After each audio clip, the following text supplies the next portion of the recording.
Welcome to a new Doctor Who review, and this time it's no other than on the trial of a Time Lord. So, welcome to the review of Doctor Who, the Trial of a Time Lord. So I'm going to insert some pictures round about now. So, Trial of a Time Lord was broadcast from the 6th of September to the 6th of December 1986. And as a consequence to this, the Doctor is on trial by the Time Lords for his crimes and interference in other people's and planets' affairs. Now, admittedly, the Doctor was already put on trial for this, but anyway, the High Council made a deal with a darker version of the Doctor known as the Valeyard, just so the Valeyards can get the Doctor's regenerations of the Doctor. So mainly, if the Valeyard had his way, the Doctor would have died and he would have got his regeneration. So we would not have had the 7th, 8th, War, 9, 10, 11 or 12th Doctors, even 13. The Doctor would have died there and then. But unfortunately, that did not work out because the whole plot is found out. Now, Trial of a Time Lord is 14 parts long. It is actually classed as a season, as you can tell in the Blu-ray, because it is classed as season 23. But this is actually classed as a whole story because it has, if you show the DVD, you've got episodes 1 to 4, 1 to 14 there on different DVDs. Now, each of the DVDs do have different stories to them, but I class it all as one massive part because it is just the Doctor on trial by the Time Lords. So, of course, we're introduced to Savalon Glitz for the first time in this. We have the return of the Master. This is basically the very, very, very last appearance of the Time Lords in classic Doctor Who. Yes, that's right. The Time Lords' last ever appearance in Doctor Who, well, in classic Doctor Who, is in Trial of a Time Lord. Now, what can I tell you? Now, the very first 4-part story in this is called The Mysterious Planet, but I actually class this as a whole story. So, the whole thing about it, I just love where you got the Doctor being pulled in by the Time Lord tractor beam sort of thing, and he gets brought into the courtroom and he's got to try and defend himself. Now, one of my favourite speeches from this season is where the Doctor goes, "In all my travels in the universe, my battles against evil, against the power-mad conspirators, I should have stayed here. The oldest civilization, rotted, degenerate and rotten to the core. Daleks, Santarans, Cybermen. They stood in the nursery compared to us. 10 million years of absolute power. That's what it takes to be really corrupt." I don't know if it's really sad that I know the whole speech from the 6th Doctor in this, but I don't bloody care. It is just an epic story. I do love Trial of a Time Lord. Personally, it is one of my favourite stories of the Colin Baker era. Even though it's like 14 parts long and you've got different stories such as The Mysterious Planet, Mind Warp, Terror of the Vervoids and The Ultimate Foe, but I still class this as a whole story parts because you got parts 1, 2, 3, 4, 5, 6, 7, 8, 9, 10, 11 and 12, 13 to 14. Now this is the longest Doctor Who story that had 14 parts. It's the longest because the second longest is the Daleks Master Plan because that is 12 parts long.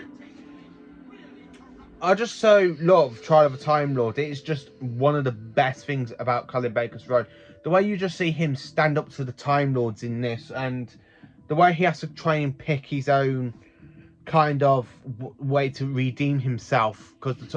Because as I said, the Time Lords want to have him murdered, put the Doctor to death, and let the darker side of the Doctor, the Valeyard, have the Doctor's remaining regenerations of the Doctor. Now, this season, it's not, well, this kind of whole story arc, even though it's like a full season, but not in a way it's not, in a way it is, but I class it as not as a full season because it is 14 parts. I have to say, for ranking of these episodes, so I'm going to do this so differently for the ranking because it's literally 14 parts. I mean, I have written it down in here, as you can tell. Hang on, where is it? there we are at the back. So we got 14 parts. So the way I'm going to rank them is so different and other stuff as well. I'm not actually classing these as major stories. I'm literally classing these in parts. So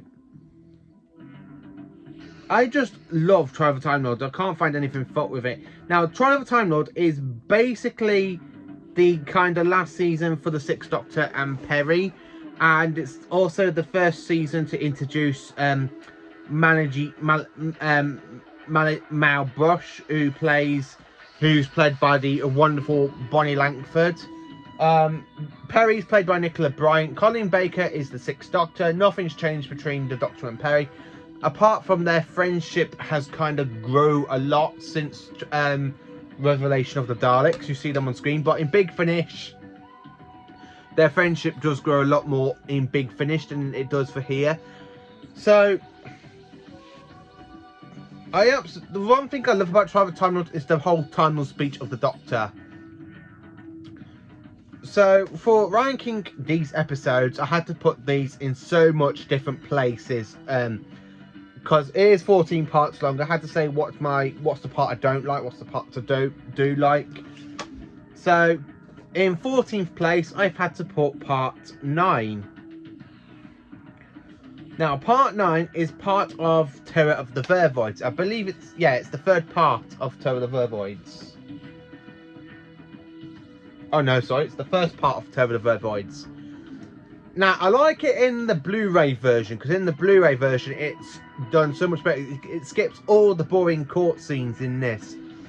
Terror of the Vervoids is basically based on Jacide's story. It's like set on a spaceship that's got a murder mystery going on. The Vervoids, or people call them Planet of the Vagina Heads. Yes, that's what I've heard this story to be reversed for. Terror of the Vagina Heads. But Terror of the Vervoids, all it's basically about is the Vervoids are basically plant-like creatures that want to put us humans on the compost like we do to them in real life. So 14th place is part 9, because it starts off really, really slowly, and then you get to this just where the Doctor receives a stress call in the TARDIS, and he's on an exercise bike, and yeah.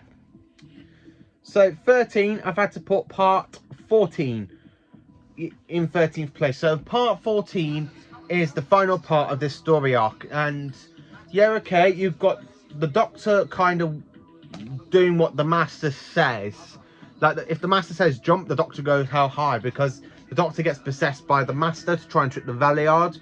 The Valeyard, you think he dies, but he doesn't. And the reason this is in 14th place, because this is Colin Baker's last ever story.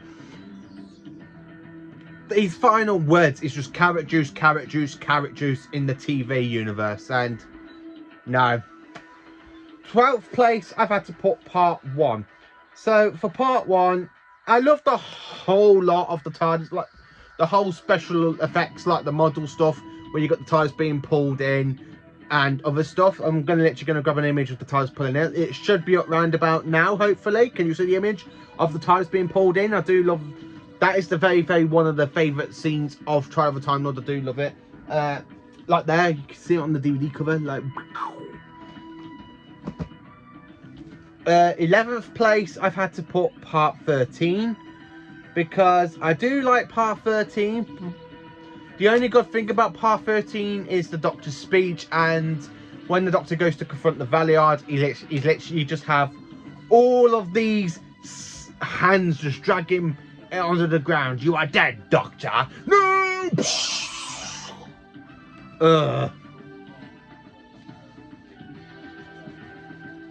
Part 8 is in 10th place, because even though you see Perry's death in it, like the little bit of Perry's death, I personally think it should have ended with Perry's death, but it doesn't. You just have the whole zoom in of Colin's face where he goes, no, the High Council does not have any recommend to demand Perry's or anybody else's death.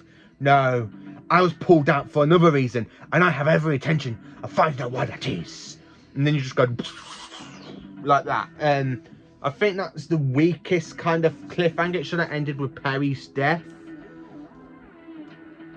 Ninth place, it is part 12.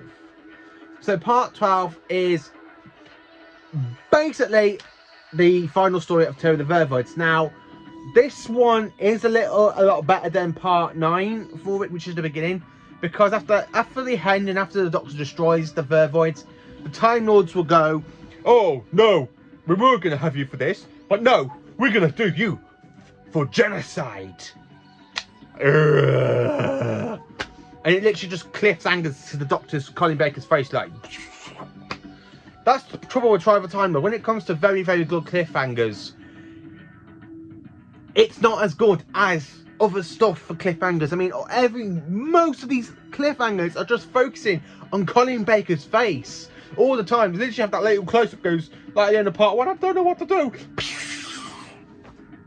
Like that. It's just like, no. Ugh. So anyway, let's carry on. So for 8th place, I've had to put part 2 of this kind of story, which is another part of Terror of the Mysterious Planet. Now, I don't really mind it that much because it's actually quite an interesting story. Terror of the Vervoids is parts in 7th place.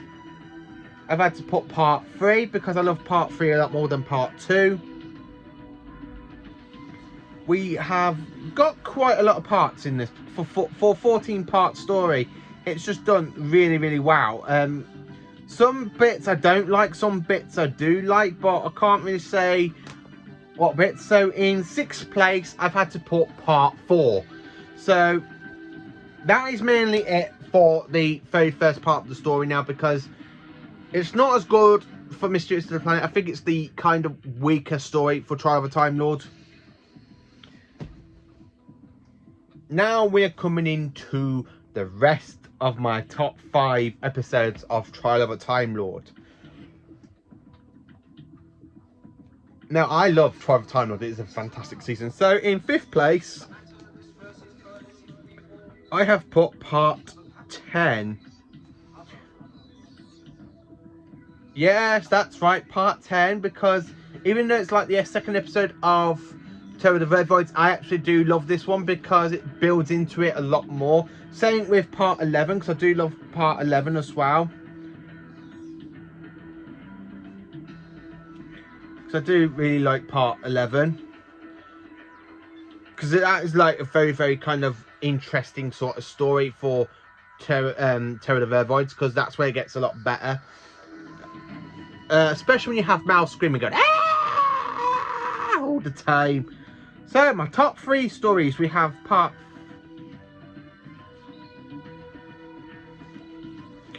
So basically now we are into my favourite parts of Trial of Time Lord, which is basically Mind Warp. Now Mind Warp for me is the very, very interesting episode. So for part 7, it is actually episode 3 of Mind Warp. I just love it because you have the whole of Sil when he returns going, and you go to so basically for my second place is part 6 and my first place is part 5. So basically with the Doctor not telling Perry they've got to go to Sil's home planet. Now they encourage Sil in Finches and Vars, which I've already done a review on. So the Perry doesn't really want to go and see Sil again, but of course Sil's basically leader is dying, so they've got to put him inside a human body. The Doctor kills this kind of pet creature to him. So, and then the Doctor's... I just love it, the Doctor on the machine. You should literally Colin Baker just having like a little bit of a seizure. And then it just goes like that.